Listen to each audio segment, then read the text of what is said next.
नमस्कार साथियों, कैसे हैं आप सभी। उम्मीद है कि अच्छे होंगे और अगर अच्छे नहीं हैं तो आप अपनी गलती वजह से अच्छे नहीं हैं। क्यों? क्योंकि बिना प्रेडिक्शन के आप टीम बना लेते हो और फिर लॉस होता है, उसके बाद उदास रहते हो। इससे अच्छा प्रेडिक्शन देख लिया करो, मेरी वीडियो देख लिया करो। फिर खैर कोई बात नहीं, बात करते हैं अपने लास्ट मैच की, यानी कि 28वां मुकाबला जो कि राजस्थान और आरसीबी के बीच था। यानी कि राजस्थान रॉयल्स के घर गई थी रॉयल्स चैलेंजर्स।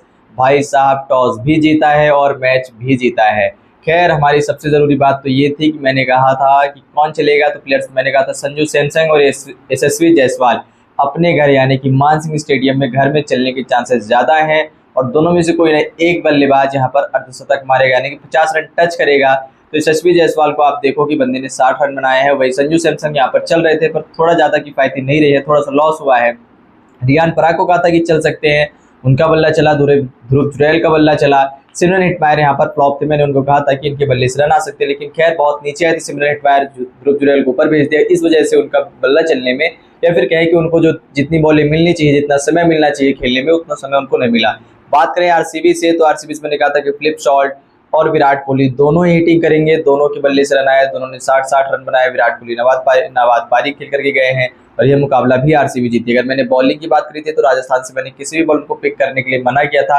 हालांकि जोफ्रा आर्चर को मैंने कहा था, लेकिन जोफ्रा आर्चर इतने की फायदे नहीं रहे, इकोनॉमी ठीक ठाक थी। बात करें मैंने आरसीबी से, जैसे मैंने कहा था कि चाहे भुवनेश्वर कुमार हो या जॉस हेजलवुड हो, इन दोनों को एक एक विकेट मिलेंगे। तो इन दोनों को एक एक विकेट मिले हैं। साथ ही साथ मैंने कहा था कुणाल पांड्या भैया कब चल जाए, बिना मौसम की बरसात है, कब हो जाए कुछ पता नहीं, उसको भी विकेट मिले और उसी ने सबसे पहला विकेट निकाला भी था, यानी कि सैमसंग, यानी कि राजस्थान के कप्तान का विकेट लिया था। तो प्रेडिक्शन हमारा लास्ट मैच का भी सही था, अच्छे से बैठा था। जैसे कि मैंने कहा था कि आरसीबी के जीतने के चांसेस ज़्यादा हैं और आरसीबी कभी भी अपनी हरी जर्सी का मुकाबला हारी नहीं है आज तक। तो ये रिकॉर्ड भी भैया उनका बना हुआ था और अभी भी बरकरार है। अब हम बात करते हैं अगले मुकाबले की, यानी कि तीसरा मुकाबला जो कि सीएसके और एलएसजी के बीच यानी कि लखनऊ के बीच होने वाला है। और यह मुकाबला लखनऊ पुणे से अपने घर में खेलेगी, यानी कि फिर से अपने ही घर में निमंत्रण कर रही है चेन्नई को खेलने के लिए। तो यहाँ पर यह मुकाबला सीएसके और लखनऊ के बीच होना है। लखनऊ जो कि अपने लगातार सभी मुकाबले जीत रही है, हालांकि केवल 2 ही मुकाबले हारी है। वहीं सीएसके के कप्तान अब महेंद्र सिंह धोनी तो हो चुके हैं, लेकिन उनको अभी लास्ट अपने मैच में, जिसमें कि उन्होंने कप्तानी खुद करी, स्वयं करी है, लेकिन उन्हें उस मुकाबले में भी हार का सामना करना पड़ा। अब देखते हैं कि क्या वो अगले मुकाबले में अपने टीम में कुछ चेंजेस करते हैं, प्लेइंग 11 में चेंज करते हैं या नहीं करते हैं। ये तो हालांकि तब पता चलेगा टॉस होने के पहले, लेकिन हम उससे पहले बात करेंगे जो अभी तक इनकी फिलहाल की प्लेइंग 11 थी दोनों टीमों की, और साथ ही साथ क्या रहती पिच रिपोर्ट और इनकी जो पिच है इन दोनों टीमों के लिए कैसी हो जाती है। यानी कि पिच कैसी भी हो, जब टीम सामने आती है, उसके बॉलर हो और उसके बल्लेबाज हो, उनके लिए अलग अलग थोड़ी मदद करती है। हर प्लेयर्स का हर एक पिच में अलग रिकॉर्ड होता है। उसके अकॉर्डिंग हम सबसे पहले बात करते हैं, तो हम सबसे पहले चलेंगे पिच रिपोर्ट में। अब आ जाओ, जब पिच रिपोर्ट में आप आते हो तो यहाँ पर देखोगे टोटल 16 मैचेस हुए हैं, जिसमें से कि देखा जाए तो 126 विकेट फास्ट बॉलर के पास है और स्पिन विकेट जो है तो वो 74 है। तो पिच जो है अच्छी है, फास्ट के लिए भी अच्छी है और स्पिन के लिए भी अच्छी है, जैसे लास्ट मैच में थी। तो यहाँ पर ना ज़्यादा खराब है ना ज़्यादा बुरी है, यानी कि ना ज़्यादा अच्छी है, मीडियम रहेगी। बॉलर अगर अच्छे हैं, लाइन लेंथ के साथ करेंगे तो विकेट मिलेगा। और अगर सीएसके फर्स्ट इनिंग में बॉलिंग करती है तो भाई साहब, ये तो सभी को पता है कि कप्तान महेंद्र सिंह धोनी कितने अच्छे से अपने गेंदबाजों का इस्तेमाल करते हैं, अपने फील्डरों का इस्तेमाल करते हैं। तो वो बॉलिंग लाइनअप अच्छी चलाएंगे अगर सीएसके टॉस जीत जाती है। ठीक है, तो यहाँ पर बॉलर्स दोनों के जरूरी होने वाले और दोनों की बॉलर्स जो है अपनी आदि अच्छी भूमिका निभाने के खास तौर पर दिख रहे हैं। सबसे पहले हम बात करेंगे भैया, लखनऊ का घर है, लखनऊ अपने घर में ये मुकाबला खेलेगी, तो लखनऊ की टीम से शुरुआत करते हैं। लखनऊ के एडम माकरम देख ले लो आप ओपनर, और साथ ही साथ मिचेल मार्श, दोनों प्लेयर्स को दो प्लेयर्स को साथ में लेके चलेंगे कॉम्बिनेशन बैठाते हुए। यहाँ पर एडम माकरम की अगर हम रिकॉर्ड देखें तो 5 इनिंग्स में 124 रन है, और मिचेल मार्श की अगर मैं बात करूँ तो 5 इनिंग्स में 61 रन है, यानी कि 61। हालांकि मिचेल मार्श जो कि फास्ट बॉलर है और ऑलराउंडर भी है, ऑस्ट्रेलिया की खिलाड़ी है, 6 विकेट भी है इनके पास सीएसके के खिलाफ। अब यहाँ पर नतीजा ये होता है कि भैया क्या इनके बल्ले से रन आएगा या नहीं आएगा, तो इसकी कुछ खास गारंटी नहीं है। अगर हो सकता है कि एलएसजी सेकंड इनिंग बैटिंग करती है मिचेल मार्श को लेकर के तो रन आने के चांसेस हैं, लेकिन अगर फर्स्ट इनिंग करती है तो रन आने के चांसेस कम है। तो यहाँ पर जो अच्छा प्रदर्शन करेंगे, क्योंकि मिचेल मार्श ज्यादातर हावी होने का प्रयास करते हैं, यानी कि हिटिंग करने का प्रयास करते हैं, सोचते हैं कि मैं बॉलर्स ऊपर भारी पड़ू, चढ़ करके खेलूं, यानी कि प्रेशर ज्यादा रहे, इनके विकेट देने के चांस ज्यादा है कंपेयर करते हैं एडम माकरम के। तो वो विकेट देने के चांसेस भी कम है, संभल के खेलते हैं और रन भी अच्छे बना रहे हैं। लास्ट इनिंग्स में देखो तो इनके पास विकेट भी है और रन भी है, 5 इनिंग्स में 124 रन मिचेल मार्श के अकॉर्डिंग, तो ये ज्यादा अच्छे रहेंगे माकरम। निकोलस पूरन भैया 10 इनिंग में 249 रन है, यानी कि बंदा 25 के एवरेज से खेल रहा है। सीएसके के खिलाफ इनका 10 इनिंग में 250 का रन है, तो इनकी एवरेज देखो तो आप 30-33 रन की आती है, 25 रन की आती है इनकी एवरेज। हालांकि अभी फिलहाल का जो रिकॉर्ड देखो सीएसके के अगेंस्ट जो रिकॉर्ड है ये लास्ट ईयर के रिकॉर्ड है, यानी कि 22, 23, 24 के रिकॉर्ड है, ठीक है।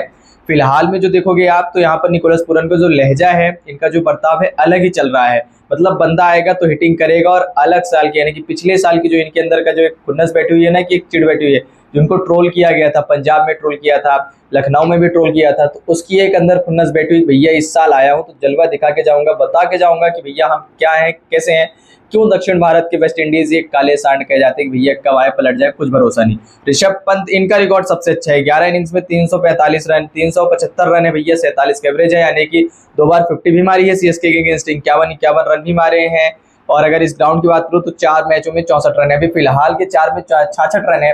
इस ग्राउंड में इनका रिकॉर्ड तो अच्छा नहीं है इस सीजन में, लेकिन सीएसके के अगेंस्ट अच्छा है, हो सकता है कि चल सकते हैं। हाँ, अगर एलएसजी फर्स्ट बैटिंग करती है तो एडम मार्करम मैंने बताया उनको जरूर लेना, निकोलस पूरन को जरूर लेना, मिचेल मार्श को यहाँ पर ड्रॉप कर सकते हो फर्स्ट इनिंग में, ऋषभ पंत को रखना, आयुष पदोनी इनका भी रिकॉर्ड अच्छा है, 3 इनिंग में 101 रन सीएसके के अगेंस्ट, यानी कि 33 का एवरेज लेकर के चल रहे हैं।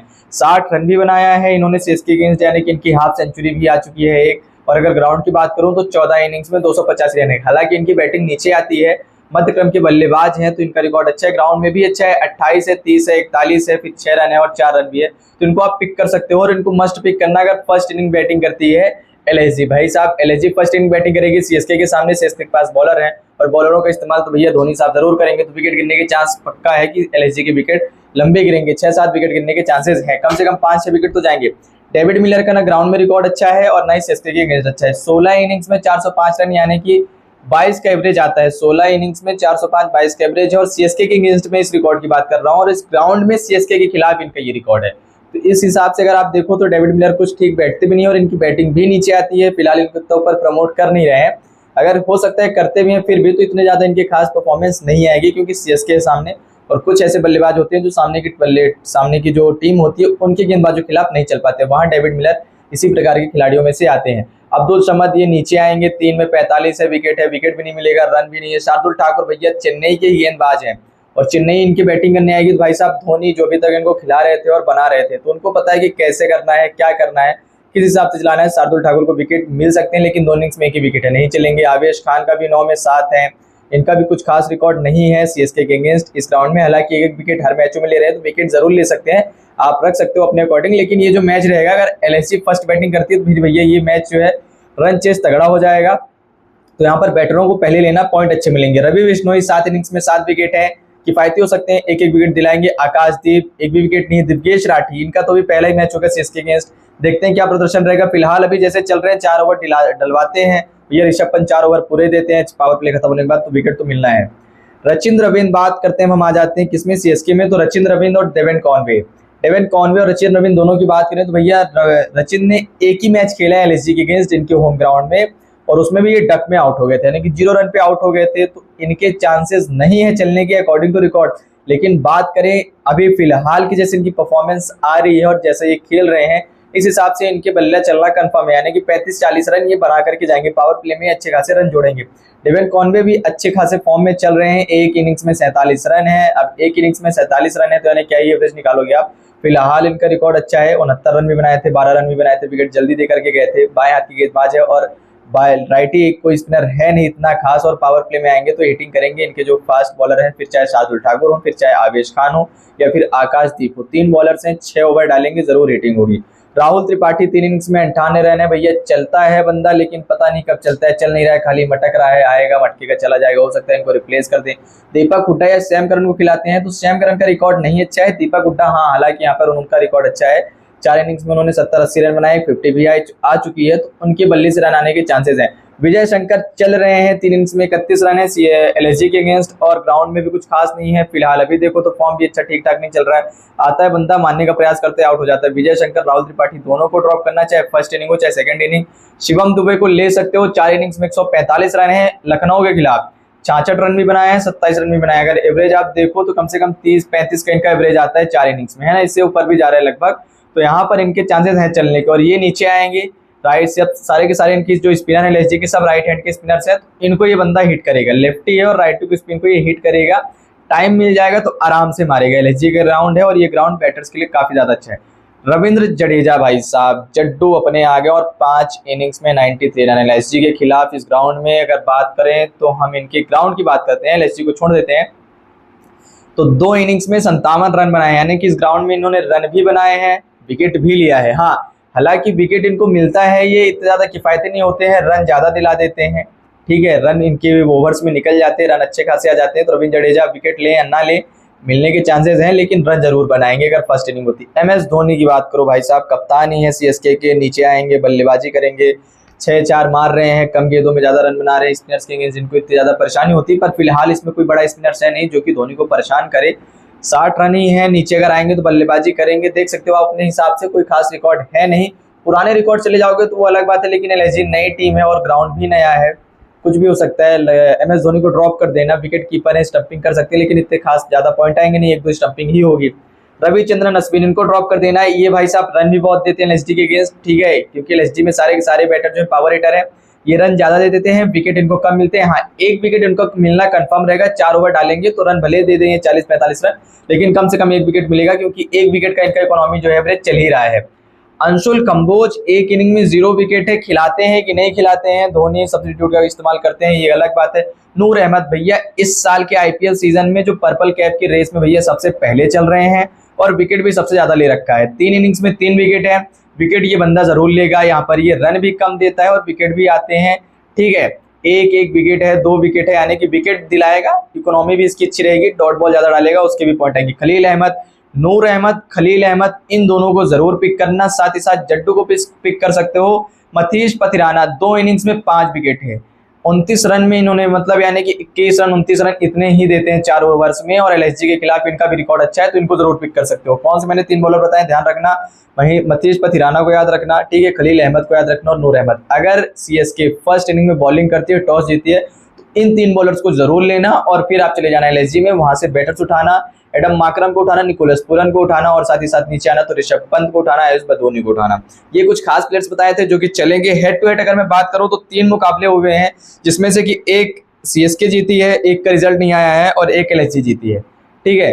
तो देखो तो यहाँ पर दोनों टीमें बराबर चल रही हैं। अब ये अगला मैच कौन जीतेगा वो अलग बात है, कोई भी जीत सकता है भैया, क्योंकि अब धोनी कप्तान है, तो आप ये तो नहीं कह सकते खुल करके कि भैया LSG जीतेगी और कंफर्म है, किसी भी तरफ जा सकता है। खैर, किस तरफ जाएगा वो बात अलग हो जाती है, प्लेयर्स कैसे चलेंगे, कौन से चलेंगे, दोनों बातें बता दी हैं, ठीक है। मेरा जो टेलीग्राम का टाइटल है, उसका हैंडल है, उसमें आप जाकर के देख लेना। मैं टॉस का भी दे दूंगा प्रेडिक्शन मैच होने के पहले कि कौन जीतने वाला है, किसके चांसेस ज्यादा रहेंगे, ताकि आपको टीम बनाने में थोड़ी सी ज्यादा मदद मिले, मदद यानी कि समय ज्यादा मिलेगा। भाई साहब, स्वाभाविक सी बात है कि आपके पास समय ज्यादा होगा तो टीम बनाने में आसानी होगी, और इसी के साथ मैं क्या टीम बनाऊंगा, मैं किसको वाइस कैप्टन और कैप्टन रख रहा हूँ वो भी बता दूंगा, ठीक है। मिलते हैं अगली वीडियो में, तब तक के लिए टाटा बाय बाय।